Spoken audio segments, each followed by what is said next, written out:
We are making something that is always good for a rainy day or any other time you just feel like it. We're making chili!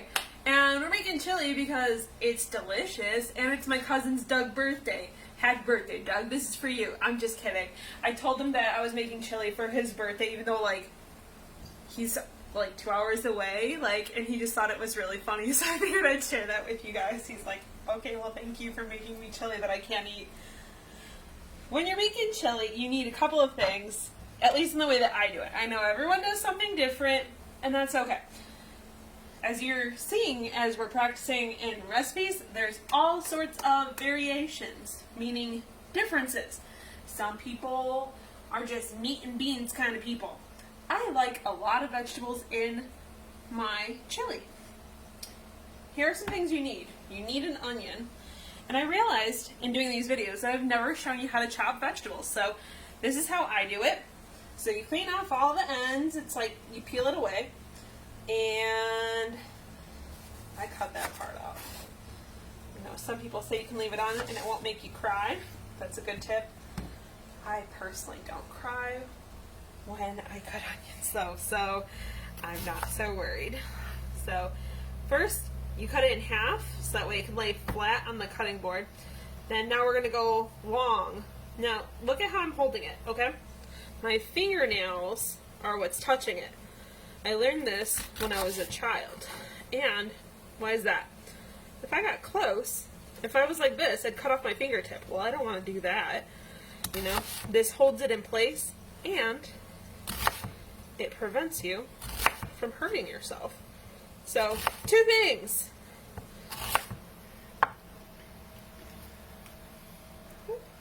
Sometimes you gotta hold it a little bit to keep it stable.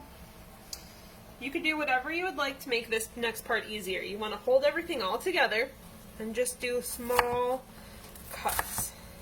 Again, hold it with our fingertips and nails so we can't chop ourselves. It's okay to get a little messy. Now I just lay that down, make it easier. We're cutting it in a way that's called dicing. Dicing is when you want them to be about that big around. You want it to be about the size of a dime. You want it to be nice and small. Okay. Now, whenever I'm cooking with something, and it's going to be cooking for a while, because chili is one of those things that you cook and you cook for a while, right? So, I cut one half of it now, and then I cut the other half and I leave it off to the side so I can add it in closer to the meal. Because this is going to be cooking for quite some time. Now what's in there right now is some ground turkey. We've browned it. Browning it means that we don't want it to be raw. We want it to be a little bit crispy around the edges. You could use beef, you can use pork. I personally prefer ground turkey or chicken best. That's my favorite. I'm going to slice this up a little bit later. For right now, I'm just going to show you how to continue on. Here's how I cut peppers. First, you put it on its side and you cut off the top. Okay? Now, you slice around the membrane. That's what it's called, the things that connect the center, called the membrane. And we want to get that seed part out. Now, you could put this in your compost if you do that. I don't want to grow any pepper plants right now. My garden can't handle anymore, so I am not composting that because the seeds would turn into pepper plants. So if you want pepper plants, grow them. We're going to cut this lengthwise. If you get a bit of membrane in there, it is okay, but you can also just cut it off. That's fine. So we're cutting into strips first. Ooh.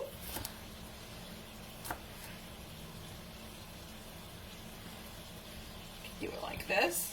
There's all sorts of ways to do it. It doesn't really matter. That's the thing of it, is that you get to find a style that makes most sense for you and that works for you. I have a wonderful friend who, when I taught her how to make chili, she just goes, I'll just put that in my chopper. I've got a chopper. And you go chop, chop, chop. And it chops up vegetables for her. Well, that's a great idea. If I had one of those, I'd probably use it. So now what I'm looking for is that I want these pieces to be about the size of like a quarter.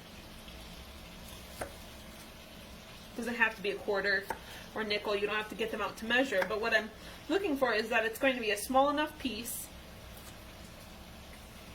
where you can just put it in your mouth and eat it if it was raw. Okay. You can line some up and do it a couple at once. That's for people who are a little bit more experienced. If you have to do one at a time, that's okay. Okay? Ends. If they're a little bit bigger or a little bit smaller, it's okay. It's just pepper, so, you know. It's all going to taste delicious. It's all going to taste delicious. So, the point of it is that we just want it to be about bite size. You don't want a piece to be so big that if you put this whole piece in your mouth, you'd be and you wouldn't taste the whole chili together. You would just have just pepper in your mouth. You know, you want, when you're making things like soups or whatever, you want them to all do, like, get all the flavors all at the same time. This is my favorite part, okay?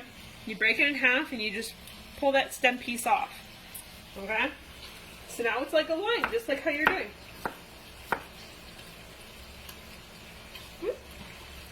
Got one more piece there. Okay, this one fell off the cutting board. Yeah, you can eat it. That's okay. Peppers are tasty and they're good for you. Tossing it in.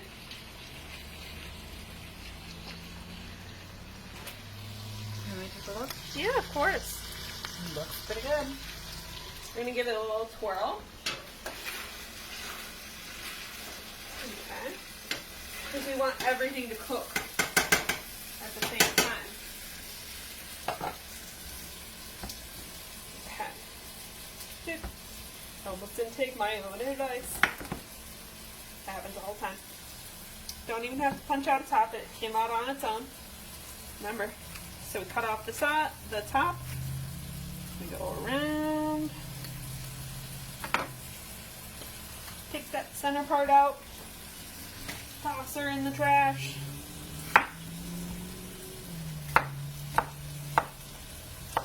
We're cooking with fire now, right? That's what they say when you're going faster. You're really starting to get the hang of it. So, I like to use multicolored peppers. Can you use other peppers? Of course you can. You can use whatever you'd like. Sometimes, especially during the winter, green peppers are a lot cheaper than colored peppers. And so sometimes that's what I'll make my chili with, and that's perfectly fine. Green peppers are going to be a little bit more bitter, whereas colored peppers like the yellows, oranges, and reds, they're going to be a little bit sweeter. But did you know they're actually all the same plant? It's just different stages of ripeness. I think red peppers are the ones who've been on the vine the longest. So there's no wrong way to do it. If you wanted to add in some spicy peppers, this would be a great time to do it. Yeah, you want to add those early because they... Right. It's not that they become so much less spicy later, it's just it kind of takes that... Edge. Yeah, exactly. Takes the edge off, so it's not so, oh my gosh, spicy. It'll still be hot, but it won't be as sharp. Yeah. People use hot peppers not just for spiciness. If you don't cook with hot peppers, it's also, each hot pepper is going to have its own flavor. Some of them are smoked, some of them are dried, some of them grow in different environments. They all taste different. So, and that's really what we're going for, is that we want different flavors. And if you don't like it, that's okay too.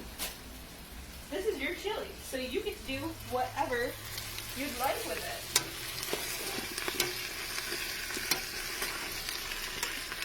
I'm trying to do that with one hand, so I will let you... This is why I have you helping. Yep. As I've shared with our watchers, I can't do this one-handed yet. It's really tricky to do it one-handed. So, you can, this is one of those recipes where you can cook it in whichever way you'd like. All recipes are like that, rather, but, you know, hi, bub. When you're cooking chili, you know, you can use canned beans, you can use dried beans, that'll take longer. You can use black beans. Today we're using a combination of cooked black beans and kidney beans, and we had dried beans, and we soaked them, and so they just sat in a lot of water, and then we cooked them. We have a pressure cooker, which cooks things faster. So that's why I like to use dried beans, because it's cheaper. But if you don't have an instant cooker, an instant pot, or a pressure cooker, you can do dried beans too. It's okay. It just will take a little bit longer. Here, go. Peppers. Okay. Peppers are in. So other things I really always like to add to my chili. Garlic, okay? I like to add diced tomatoes, which I'm going to add right now. You get a big old can. This is 28 ounces, or 1 pound and 12 ounces. You just get the big boy. You don't have to get any certain one. We want this all to marinate. If we want it all to sit, so once we add something, we stir it. If you don't like tomatoes or you're allergic to them, you don't need them. But I'm Italian, so I feel like everything I cook has tomatoes in it because they're delicious and they're good for you. That's how my family is. As I say in every video, don't look at my dirty dishes. It's okay. We all have dirty dishes. It's okay. One of the last things we're going to do before we let it sit, I'm just going to get this to make it easier, is my trusty garlic press. Garlic presses are cheap. You can grab this one for $2. I'm serious. It makes chopping up garlic a lot easier. Pop one in. And you just put it in. Get it out. After that point, you just want to keep on going. Keep on going. I'll just keep doing a bunch of them. Okay. Need a lot of strength if you're going to do garlic, though, in a garlic press. You could also grate it, but that's kind of tricky. We lost one. Don't worry about it. It's fine. R.I.P. garlic. It's okay. Do you have to use this much garlic? No. We like a lot of garlic. I would say at least 2 to 3 cloves, because you're making a whole big pot of chili, so you would like a good amount of flavor. But again, as I've said in my other videos, and just kind of a couple seconds ago, I'm Italian. I eat a lot of garlic. And it's good for you. It is. It's good for your immune system. It's good for lots of things. I had an older relative who would eat a clove of garlic raw every day. That is gross. I don't do that. But he said, he's 4. He said, I haven't gotten a cold in 25 years. I think it's the garlic. I don't know how true that is, but if you like it and it makes you feel good, then go ahead and do that. At this point, if you wanted to add some water, you can add some water. I'm going to add chicken broth in a bit. But we gotta add some spices first. So, in our recipes, you always see me adding a lot of these things. This one's cumin. Get a couple shakes in there. That would be the equivalent of about 1 tablespoonish. We're not measuring. You know, this is one of those things that we're going to be letting these spices sit for a nice long time. And so if you do a little bit too much, it's okay. If you do a little bit too little, again, also okay. You could always add more later. Yeah. So it's a lot harder to take it away, though, so I'd start small and build up until you're happy with it. Yes. This is coriander. That's the powdered and dried version of cilantro. A lot of times at some certain types of grocery stores, like I got this at an Indian grocery store, and you can get spices in bulk, so, but you can get it anywhere. Like that's just why mine happens to be in a bag instead of like in a shaker, so I use it a lot. That's my main stuff for now. You know, you could always add other things that you like. It's really, really common that when you're cooking chili, a lot of people put cinnamon or cocoa in it. It'll deepen your flavors. Tiny, tiny little bit. That's it. Tiny, tiny bit. Not even one shake up. So, from this point on, it's just going to stew at a low heat for, I would say, at least an hour. You can always go more. A little bit later, I'm going to add the other half of the onion, the beans, and the corn. And that's just because I don't want any of those three ingredients to get too mushy. I want these to stew down, and I would like them to let those flavors go and to cook and get nice and soft. But the actual beans, I don't want them to get overly mush. So that's chili for now. Liquid before stewing it for that hour, though. You don't want it to dry out and burn. That's true. Add your liquid first. Add your liquid first. I would add at least 2 cups of liquid. I'm not going to do that now because my chicken broth, I made chicken broth the other day, so it's kind of buried in my fridge. So I will add that. Just trust me when I tell you I'm going to add at least 2 cups of liquid. You want every ingredient to be covered, but not like submerged. You just want it to be covered with water. That's going to be about 2 cups-ish. Okay? I hope you enjoy your chili. If you have a favorite chili recipe, let me know. I will write out all the ingredients that I use, and I will post the recipe on the IBSIL page below this. But the last thing I'll share with you is that next week I'm looking at probably next Wednesday evening, or Tuesday or Wednesday. I'm looking at Tuesday the 2nd, at about 5 p.m. we're going to do a Zoom hangout for everyone who's been wanting to hang out with us. So I will be sharing the meeting details, and we'll all get a chance to share with each other, play some games, maybe do a craft, and just spend some time together, because it's always nice to talk to people, you know, and I know a lot of us are at home these days, so we're looking forward to seeing your faces, and I hope you enjoy your chili. Have a good night.